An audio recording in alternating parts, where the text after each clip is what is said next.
Hello and welcome. Today we are talking about sex and why it's so vulnerable and why it seems more vulnerable for some people than others. And I'm approaching this subject from the perspective of a person who might fall under the category that I first heard articulated by the psychiatrist Judith Orloff, which is the sexual empath, which is somebody who's empathic, and that means, in my understanding, that they're very receptive and sensitive to the energy and emotions of people around them.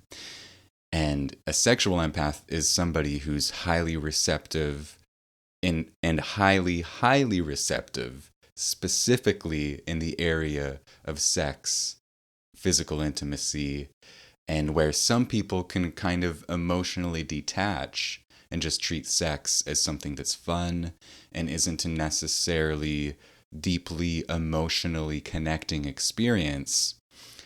Someone like myself, that's not an easy thing to do. It's not easy to divide these into separate categories. There's just this inherent openness emotionally and energetically. There's this receptivity that for me just feels like kind of how I'm wired. And it might be just how I came into this world. That's my nature emotionally. And there's probably something about my childhood and the relationships that I was around as a kid, and then my experiences up to this point that have fostered a certain type of disposition on that level. And I know that in my mid to late 20s, I started to become acutely aware of how I would. At the time, it felt like I was a sponge that would just like soak up people's energy and emotions when I was physically intimate with them. And I remember one time waking up in the middle of the night after sleeping with somebody and feeling this anxiety and panic and fear in my body so intensely. And it was so confusing because it felt like it came out of nowhere. Like it was so unusual for me to feel this specific type of feeling and just out of the blue with no context. It felt like a lightning bolt of this strong, anxious, emotional stuff had just struck me. And eventually I connected the dots and I thought to myself, wait a minute, is this her anxiety and emotional pain that we just haven't talked about? And in retrospect, I think that it probably was that. And it had nothing to do with her being a bad person or having done anything wrong, because I think that she was a great person and that maybe she was just experiencing at that time a bunch of stuff emotionally that we never talked about. And maybe us sleeping together brought up even more stuff that we never talked about. And so there's all of this unspoken, uncommunicated energy and emotion that's just so strong.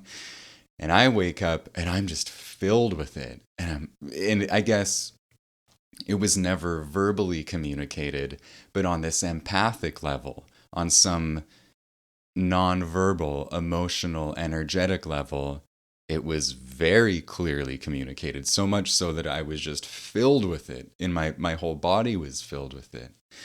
And yeah, over a period of several years in my mid to late 20s, I started to really understand and develop some respect for my process and just how disorienting and sometimes quite almost injurious or negative experiences could be, because I just became so open and so vulnerable when I slept with people. And it didn't seem like it was a result of anyone I slept with being a bad person. It was sometimes a result of just, like I said in the example I just gave, big feelings that weren't communicated. And so they just like were I just absorbed them. And I also found that, and this is probably the biggest lesson I've learned, if I was intimate with somebody who I didn't feel a deep sense of trust and calmness and emotional safety with, that could go really bad. And again, not because someone was a bad person, but because I was opening up so much. And if there wasn't a sense of trust and safety there, some really rough things would happen as a result of that emotionally for me. I would just take on things that would totally disorient me and throw me to the ground. And I remember having to kind of like put myself back together for weeks after sleeping with somebody who was a nice person, but I didn't feel some deep kind of respect from. I didn't feel a deep, sincere kindness towards me from them. And they probably liked me and, we felt attracted to each other, but there wasn't this kind of like almost a spiritual or soulful sense of connection and trust and kindness. And so I learned the hard way that was like absolutely essential to feel, and that I could get along with somebody intellectually or physically be really attracted to them or have great personality chemistry with somebody. And yet there was this kind of like somatic, visceral, deeply emotional sense of trust that I had to feel.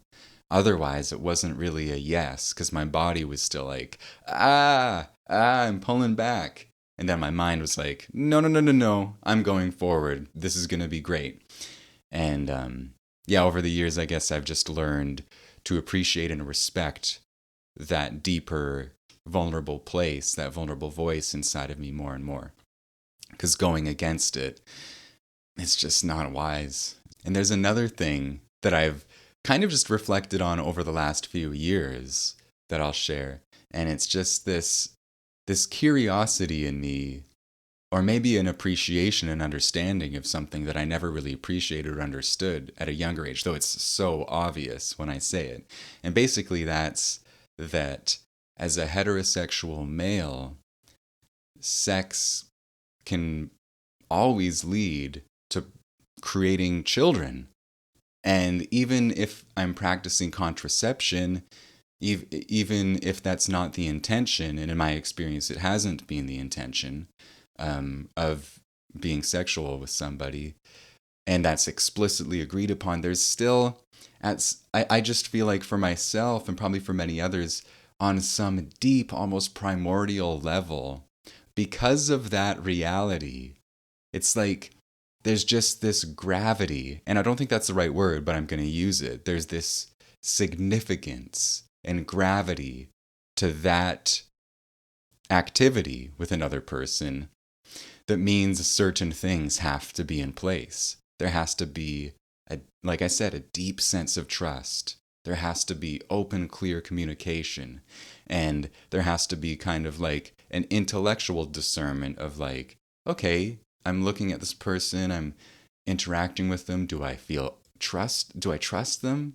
Do I, given that I'm going to do something that my body registers as so significant that for most of human history has meant, whoa, we're doing this so this could tie our lives together for life in some way. Yeah, there's like the intellectual discernment of establishing a sense of comfortability and trust and safety with somebody. And then, like I said, for me, there's also the other level of like a visceral sense of trust and comfort and openness. And yeah, I think I just gained an appreciation. And a lot of people watching this, and probably especially women, will be like, that's the most obvious thing in the world. And that's probably why there's such an intense bonding that happens for many of us through sexual intimacy. It's like, even if intellectually there isn't a strong connection, we can be intimate with somebody, and then all of a sudden, there's this bond that happens. And sometimes it's just from one person towards the other. Sometimes it's mutual. But there's all of these subconscious and energetic bonds that form, attachment, expectation, and that can happen like super fast. And yeah, just over the years, I've gained an appreciation for that and a respect for it, and therefore um, a discernment in my own process of like, okay, like, yeah, for me, this is attached to great significance and vulnerability and emotional depth. And that doesn't mean it's this heavy, burdensome, analytical thing. It's really a blessing and a beautiful thing to have these, this voice inside of me that guides me, and it usually guides me really well. And there have been times when I was younger where I would curse it and I would be like, I just want to be a normal person. I just want to have fun like I see everybody in the world doing. Why do I have to be this sensitive person who soaks people's energy up? I've never met anyone else like that. Um, and yet, at this point in my life, I think I've grown to really accept that part of my nature and accept the complexity of like also being a person with lust and desire, and the complexity of just being a person with multiple aspects to their self. And I've also recognized that over the years, especially in the last few years, as I've grown more comfortable talking about my specific experience, I'll talk sometimes with people that I would consider very normal, like coworkers, acquaintances, and I'll share some of my experience and things that feel really strange and unique to me. And I'm often very surprised at the number of people who nod their heads and feel a deep sense of kinship. And they're like, oh, yeah, same for me. Like people all across the board, all sorts of different kinds of people. And I think that's been a really beautiful thing to notice and to observe. And it's one of the reasons that I'm making this today to share this, because I think it's so helpful and healthy to talk about this openly. Because in my experience, when I was younger, I felt so strange because I had such sensitivity and vulnerability that I couldn't just turn off, that was connected to sex. And I also had desire that wanted to throw that vulnerability under the bus and just have experiences. And I still have those two parts of myself. Um, and the more I've shared that deep, vulnerable part, the more I've discovered that it might not be nearly as strange as I initially thought it was. In fact, that's been another lesson that I've learned over the years. A big one is that the parts of me that often feel the most vulnerable and odd, when I talk about them and share them, they tend to often, maybe not always, but often, they are the parts of me that seem the most universal and relatable. Anyhow, so just a few thoughts I wanted to share today.